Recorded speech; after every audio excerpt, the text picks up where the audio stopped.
A Section 8 voucher says you, the tenant, can go find an apartment in a private housing market, and we, the federal government, will help pay your rent.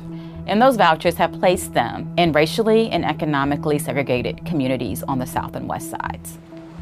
It meant you're going to a community that will accept your $800 a month voucher. That's what it meant. Now, no one said that.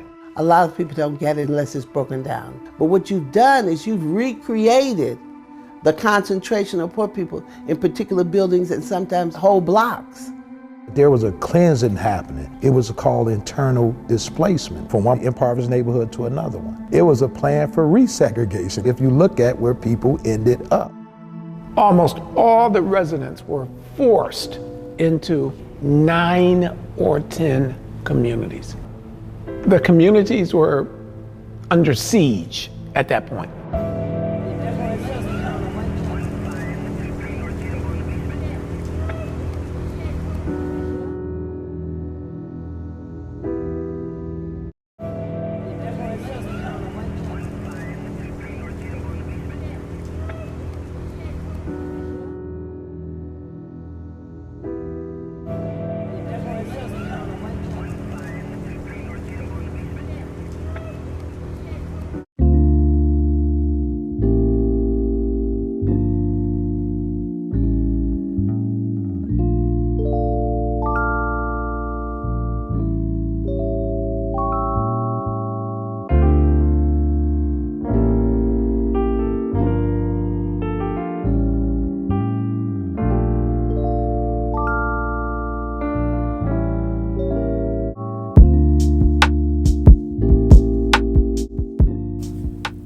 Shalom. I'd like to give all honor, glory, and praises to Yahweh, Ba'ashem, Yahushai, Ba'ashem, Rakakudash. Like give double honors to our apostles and elders, great millstone. Salutations to our sincere Akim, pushing his word out across the four corners of the world.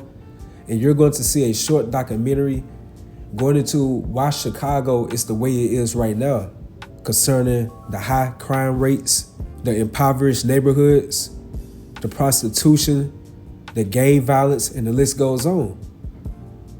And you're going to see how this is all orchestrated by the Most High Yahweh's left hand, which is the tabernacle of Edom, which are the so-called Caucasian race today. So you had this thing in history called the Great Migration, which was the relocation of so-called Negroes from the rural South and moving to the cities of the North. And one of those main cities that a lot of Jake moved from the South was Chicago, because they wanted a better quality of life. So you had a lot of Jake would start working at these different steel mills, just trying to have a good so-called American way of life.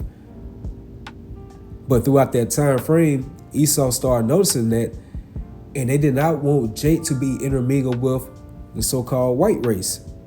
So they wanted to still keep it segregated. So that's when this government came with this diabolical system or policy by the name of mass displacement, where they will move Jake into the low poverty-stricken neighborhoods, and they will build up these public housing.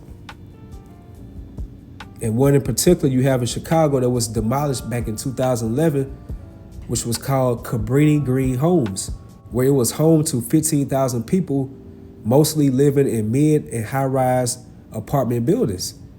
And of course, with that type of environment, Jake will succumb to a hostile life dealing with drugs, prostitution, gang violence, drive-by shootings.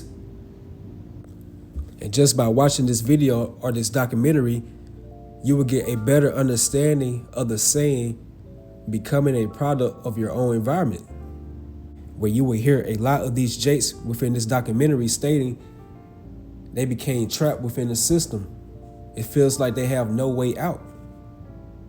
And through the spirit and power of Yahweh Ba'ashem Yahushai, we as the hopeful elect, we know why we had to experience these harsh conditions. You read into the book of the prayer of Azariah, he stated, because we have sinned and committed iniquity, and we have departed from Yahweh Ba'ashem Yahushai. So all these different things that the Heavenly Father utilized his left hand tool, Esau Edom, to put upon us as a people, at the end of the day, it was righteous in all the things that thou hast done to us. It was just. It hurts at the same time because we're in this flesh. And also you see your people going through these harsh conditions, but through the Spirit, we know why we had to go through this. And this proves even more, according to the book of Romans, the 8th chapter, the 16th verse, that the Spirit bear witness with our spirit that we are the children of Yahweh Ba'Shem Yahushai. And this documentary is just going to prove it even more so. So this is the book of Psalm 83, and we'll start at verse 2. And it says, "For lo, thy enemies make a tumult," meaning a commotion. And the enemies is talking about the enemies of the nation of Israel, which consists of you so-called Negroes, Latinos, Hispanics, and Native Americans today. So they make a tumult. They make a commotion. They conspire by breathing in together at their dark secret councils and coming up with strategic ways how to keep us down as a people, how to keep us not serving our power, Yahweh Ba'Shem Yahushai, by setting up all these different policies and obstacles to keep us in that low vibration. And the more that we are departed from our power source, Yahweh Ba'Shem Yahushai, then the more and longer the tabernacle of Edom, along with its joint heirs, these other nations can stay in rulership. It's all systematically designed. So for lo, thy enemies make a tumult, and as it says in the book of Micah, the 2nd chapter, how they work evil upon their beds by doing all types of mischief, evil doings. And they that hate thee have lifted up their head. They have taken crafty counsel against thy people. And those crafty counsels is going to those dark secret meetings that they're having and thinking of many strategic ways of keeping the nation of Israel into a low vibration, a low frequency. Verse 4, "They have said, come and let us cut them off from being a nation, that the name of Israel may be no more in remembrance." And this is fulfillment of Genesis, the 27th chapter, when their forefather Esau, he stated, "The days of my father are at hand, then will I slay my brother Jacob." And these are just some of the many ways how that left hand Esau Edom is slaying his brother Jacob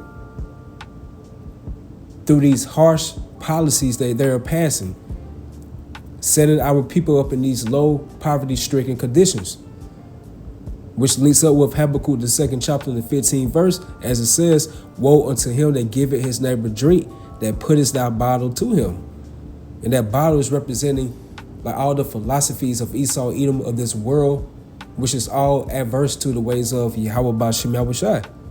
So with Esau's government, and they will set up these poor predicaments for our people, hence black culture, which is Satanism, and it will rob our people from being spiritually, morally, financially efficient, then setting up a trap for Jake in the middle of the street, then knowing how enticing this trap can be, and just knowing how gullible majority of Jake is, they're going to grab for that trap. And next thing you know, here come Esau Edom coming down upon our people. Then he will blame our people too, the Heavenly Father Yahweh, through his son Yahushua, by saying, "Look at your people. Look how they are disobeying you down here. Look how they are departing from your ways." So with that mindset that they are thinking, they would think that the Most High would be mad at us forever. In the book of Psalm, the 10th chapter, is how the elites of Esau Edom be saying, the Most High have forgotten, he hid in his face, he will never see it. But not knowing that the eyes of Yahweh Ba'Shem Yahushua are 10,000 times brighter than the sun, which are the angels. And they are reporting all the evil and vile acts, all the mischiefs and the wrongdoings, all the diabolical plans and policies that's being orchestrated by the Most High's left hand, Esau Edom.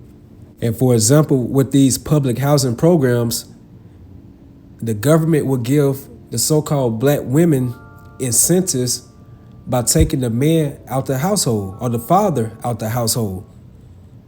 So with the father or the head being taken out the household, then you're going to have decimation of the so-called black family because you have to have a head. And that's why you're seeing today's time with majority of Jake, especially there in Chicago, they are very emotional. They're impulsive with the shootings that they are doing because they're not being governed.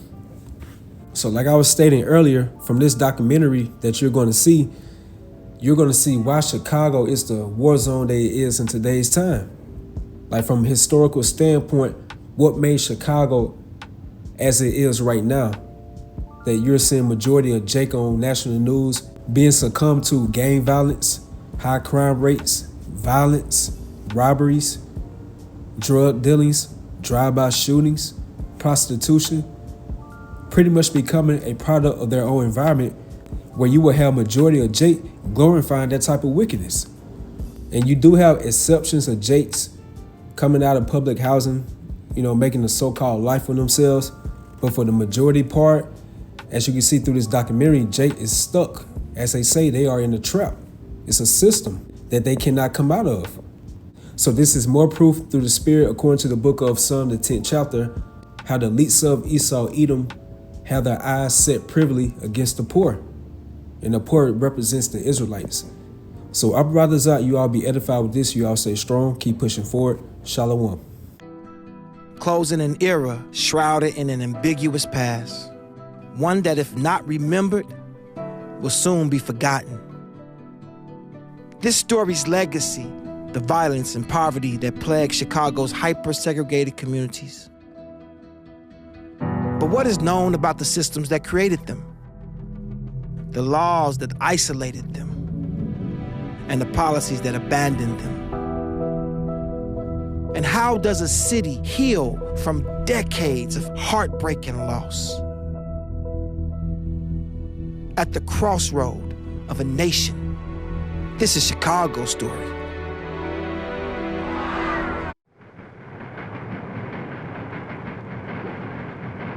Most of the adults were born in rural areas of the South. They came to Chicago looking for a better way of life. They came to the south side of the city because they found that this was a place where Negroes were permitted to live. About all that they brought with them were their hopes and their dreams. They knew if they could make it to Chicago from Mississippi, from Alabama, from Arkansas, there was work here. Chicago was a gold mine if you lived in the South. Chicago was the place where people came so they could build their families and build their futures. And you began to work at the steel mill. People worked at the stockyard. You could be an accountant in the North. You could work for an insurance company in the North. You could be a policeman in the North. There was harmony, cohesiveness, and happiness because people fled the South, were looking to the future.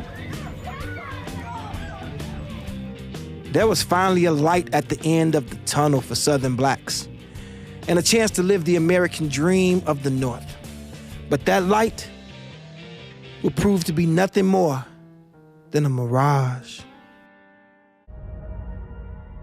Segregation was part of the culture of the North. The hope I really had when I come here to do better. But after I got here and started work, it looked like to me I did worse.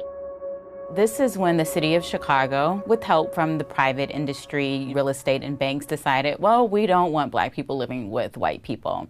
And that began a host of policies that I call the Jim Crow North. The agreement was called restrictive covenants. Black people come from the South, they definitely can't live with us. So where do we live? Pushed to the worst neighborhoods. We're pushed to slums that others have moved out from. Racism is structured into housing. That is, when people who are from a different background move in large numbers, you just restrict them to certain areas. We were assigned where to live. On the one hand, it was the joy of our living together, free of the burdens of the South. The other, we were trapped and could not grow, could not get out. The concentration of people was 4 times that of adjacent white communities. The Black Belt, and gradually, block by block by block. The Black Belt just kept bursting by the seams because black people couldn't live anywhere else.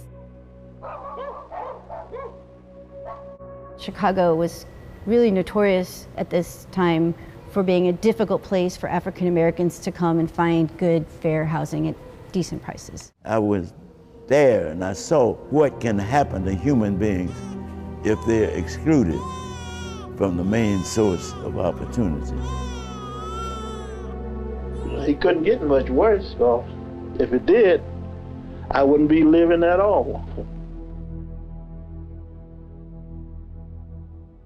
To truly understand the plight of Chicago into the city that you see today, we have to go back again to the city fathers who saw the blighted slums as eyesores instead of communities, and its residents as second-class citizens.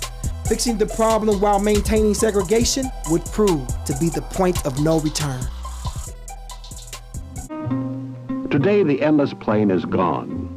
We must build a new city on top of the old. Today, we have and have to have a comprehensive plan for the city of Chicago, taking into account the needs of all the people to have a decent place to live. Public housing starts in the New Deal as a response to the poverty conditions and also slum conditions that existed in many cities. The idea was to clear the slums, build new housing, and this will make better citizens.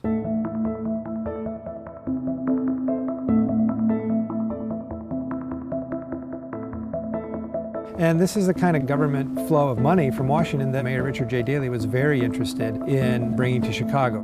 This project represents the future of a great city. How are we going to do this? Well, it's cheaper to build up. We're going to build up. We build high-rises. The federal government said it's high-rises or you get nothing. Everybody took the high-rise across the country. For most of us who are living in ghettos, and moving into the projects was a chance to get stabilized and then to move into the mainstream of American housing and American life. When folks first moved in public housing, it was the place to be. African Americans will tell you that, veterans will tell you that, and we talk about the 50s, 60s, and the 70s. I think the buildings are nice, but it's just like taking one big slum and sit it in another slum because nothing has been changed.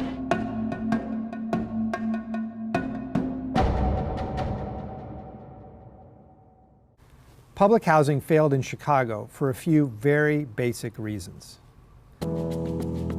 They went up in waves across the country. Partnerships between Washington and local housing authorities. The government would pay to build public housing, and a local entity would manage the day-to-day operations and plan the construction. In this case, the Chicago Housing Authority, CHA. Chicago's plan was more ambitious than any in the country. A total of 29 public housing communities would grow up across Chicago in just a few decades. A mix of row houses, mid-rises, and high-rise buildings were scattered. And then there were the monsters. Cabrini Green on the city's north side, concentrating more than 15,000. Whoa! If Cabrini Green was the monster, well then Robert Taylor was the Goliath. 28 16-story buildings located directly on the raised South Side slums. One of a cluster of housing projects that spanned nearly 4 miles as far as the eye could see. So those were 5 different public housing developments in this one corridor concentrated in the heart of the South Side of Chicago. That many buildings with that many poor people in one place. It decimated the South Side of Chicago. The city planners had come too far to turn back now. The decisions to maintain segregation in Chicago would come at a price because there were massive holes in their master plan. But nobody said segregation would be easy, beginning with the basic function of paying for the exorbitant upkeep of the buildings themselves. The income to maintain the massive structures relied mostly on a scaled portion of tenant wages, and the bottom would soon fall out of urban industrialization and the funds to operate public housing, much like the jobs that had lured millions from the South, would all disappear too.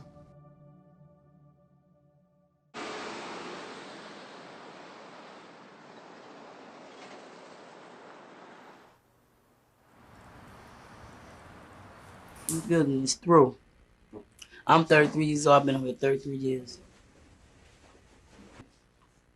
The heating systems, it's not working. Girl, this don't make no sense. They should at least have some heat. Y'all seen the floods in the building, the water, the pipes, them busted and everything like that. When I moved into public housing, there was rigorous background checks. There were social workers who checked in on you. They no longer did any of that. They simply took people, threw them in. They said, if you want to live in public housing, come on, go in there.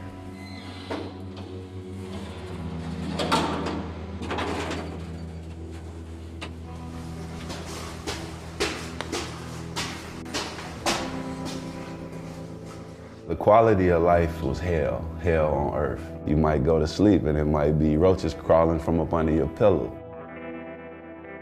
You may get on the elevator and the elevator smell like urine. You may be outside playing basketball, hooping, and somebody that you just passed the ball to might get shot in the head. I lost a good friend of mine. He was out just shooting jumpers and they came through and shot him 19 times, automatic. The police always used to say they don't go into Cabrini until the shooting stops. You hear a lot of residents say they feared for their life because of the lack of protection.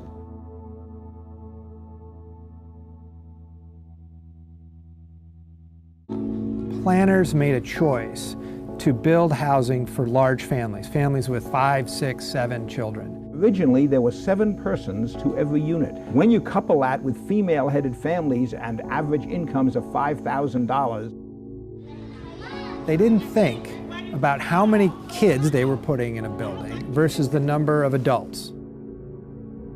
People who were concerned about their children playing were up 16 floors, while their children were 16 floors away. All of a sudden, the children are now creating their own rules for living without the connection to their mothers, their fathers, their uncles, their grandparents. If you could imagine a 16-story building pouring out children, and then the children deciding what they wanted to do, what was good, whether or not they wanted to fight, whether or not they wanted to steal. You have to put all of this shift in public housing at the feet of public policy. The government would not pay for a child who had a father living with that child.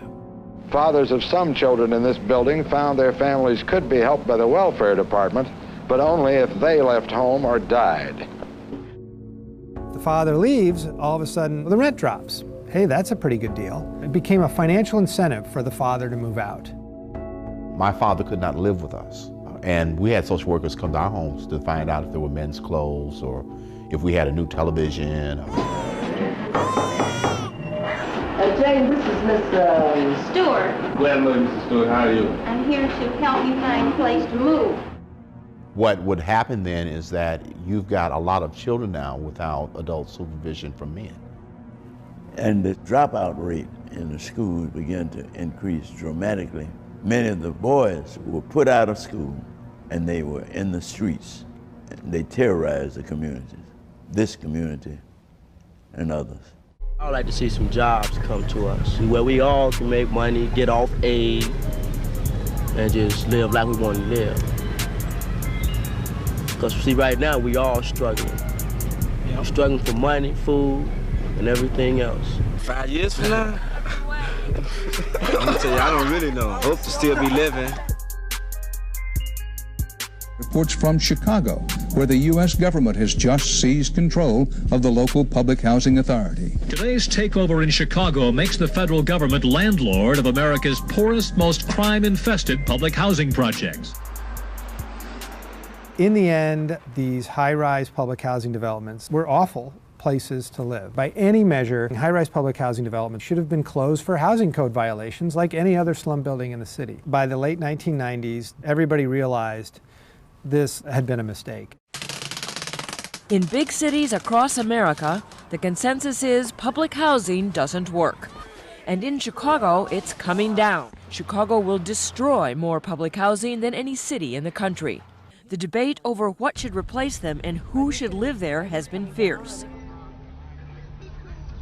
Maybe the thing that was most detrimental to this city was the federal government and the Chicago Housing Authority pouring folks out that they didn't prepare, that they had for generations.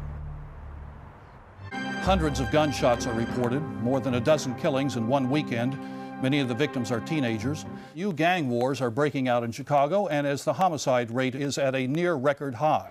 Frustration over conditions in Chicago Housing Authority developments has reached a new high in Chicago. Go, get out of here. An upsurge in violence and the debate over how to combat it brought the Secretary of Housing to Chicago. After indicting Robert Taylor Holmes, he called conditions deplorable. American women and children are living in a setting that is violent and demeaning and fearsome and introduces their children to a world without hope. And so the people who lived in public housing said, we just want to stay here. It's the American dream, a little house in the suburbs with a picket fence. The American dream for me is to be left alone. If you could live anywhere you wanted to, where would you live? I stay over here. I've been raised up over here all my life. I'm comfortable over here. We just prepared for the worst right now. Okay.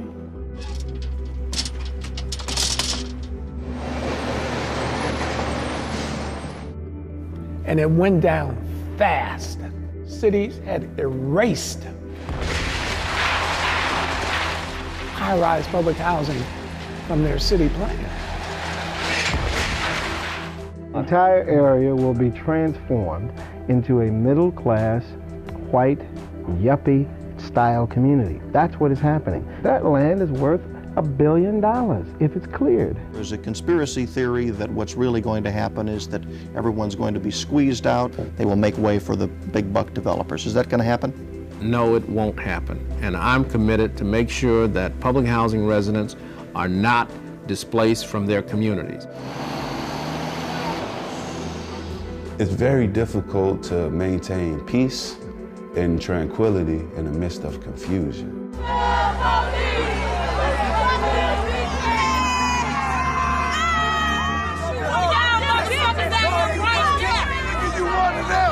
You wear a badge. They don't love you and they never will.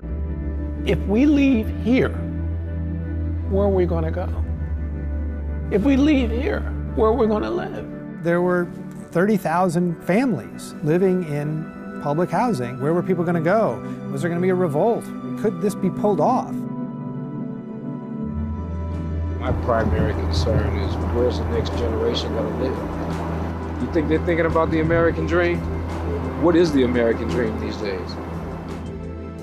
The infamous era of high-rise public housing in Chicago and most of the country was over. A testament to public policy gone wrong, a failure on all levels of government. The design was flawed, the vision was short-sighted, the empathy was lost. But the root motivation of these massive warehouses for the poor was much more sinister. When there were too many black people, they said, what are we going to do? Well, let's build these high-rises. But we can't put them in the white areas. Let's rip down houses in the black community and house people within those neighborhoods. And all of those projects, with the exception of Cabrini, were built in all-black neighborhoods. And Cabrini then became an all-black neighborhood. The reason that high-rise public housing was built in Chicago was an attempt by the city government to constrain the black population of the city in the smallest geographic area. That's not a recipe for success. That's a blueprint for disaster. It was too late. Those buildings were destined to go.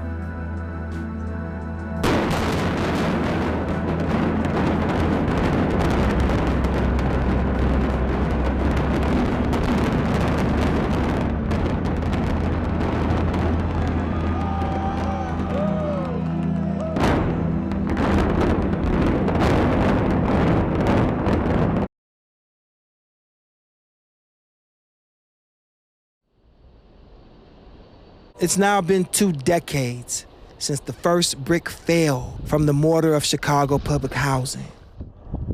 What followed was known as the Plan for Transformation.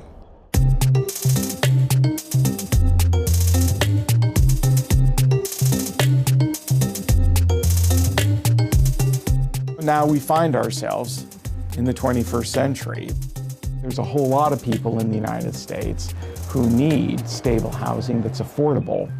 Even the city of Chicago's estimates is that there's a lack of about 120,000 units of affordable housing.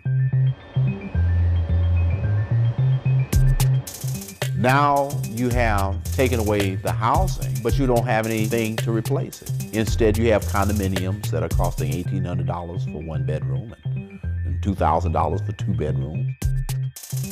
There are some neighborhoods in Chicago that are becoming unaffordable because rents are too high, but there are some neighborhoods in Chicago that are unaffordable because people don't make enough money.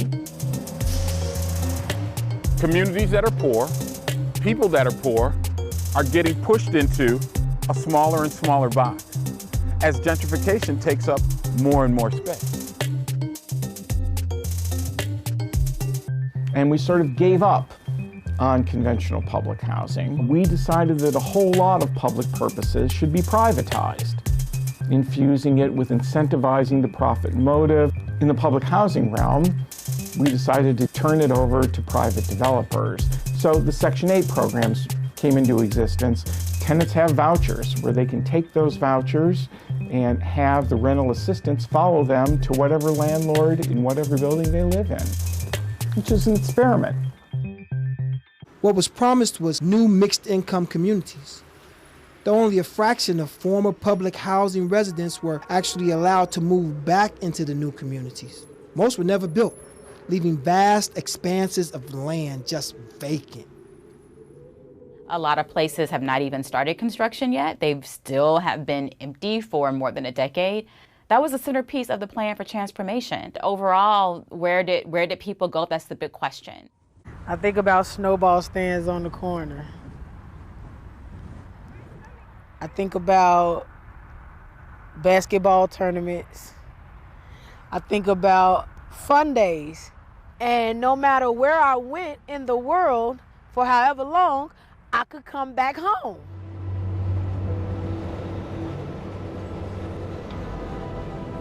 It's heartbreaking. A lot of us are running around lost, trying to figure out who we are and where we come from, because we can't take our kids and be like, that's where you come from. The building I was brought to from the hospital is the one over there on the other side of the park. Like, you can see it. Can you see it? Playground, and still this little area right here. And then you come up on the tree. Okay, I guess it's like in my DNA to flock back. I'm not trying to downplay the violence. It was very violent. Some people came out shell-shocked. PTSD and all of that. This was a war zone. But at the same time, it was a paradise. If someone can just come in and snatch your whole world and livelihood from you, then what are you, you know? These young guys, right? He's 15 years old.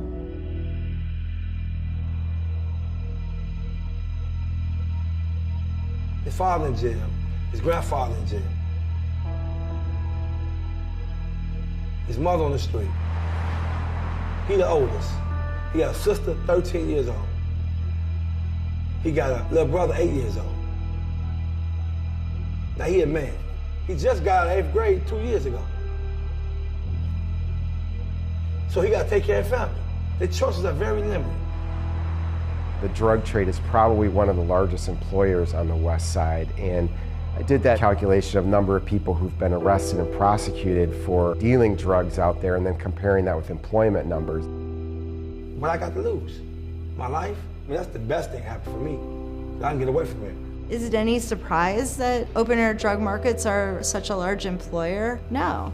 Much of it hasn't been rebuilt since the riots in 1968 where Martin Luther King was killed. They're just wastelands.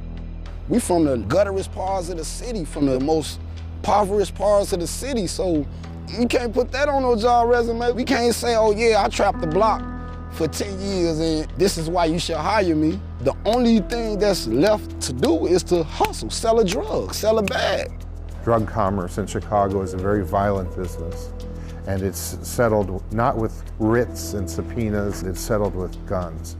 I think the murders in Chicago are mostly due to the drug trades in Chicago. The realities on these blocks can be all too harsh for the young men and boys who congregate on the corners and stoops of two flats and old brownstones, left with few options in a seemingly hopeless existence.